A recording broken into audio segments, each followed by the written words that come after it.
wanaombea watoto, wale wanaotarajia uzao, I pray for you in the name of Jesus. May you be fruitful, may you be fruitful in your marriage katika jina la Yesu. Chochote kinachokula watoto wako, chochote kinachoua watoto wako, those demonic miscarriages disappear in the name of Jesus. I set you free, I set you free, I set you free. Na bariki uzao wako. May God bless you, may you be fruitful in the mighty name of Jesus. Those who are in labor wards, may you deliver safely. No operation, no operation, safe delivery, no premature death, safe delivery katika jina la Yesu. Naombea ndoa yako, Mungu akakubariki, Mungu akakuinue katika jina la Yesu. Mungu akawape baraka ya ndoa, Mungu akawape uzao katika jina la Yesu. May you be fruitful in your marriage by the Spirit of the living God. Zekavaruske perekia leizo zakapa resujekete masuvaita. Every demonic spirit, every stubborn spirit that is fighting your marriage, that is fighting your relationship, that is fighting your courtship,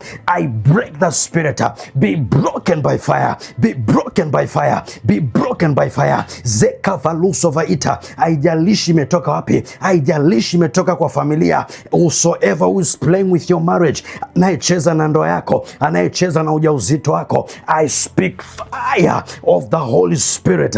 Zekaparoskepe. Hautozika watoto, hautozika watoto. Hakuto kuwepo na uharibifu wa mimba, hakuto kuwepo na utasa. Masika paluzo. In Jesus' mighty name we pray.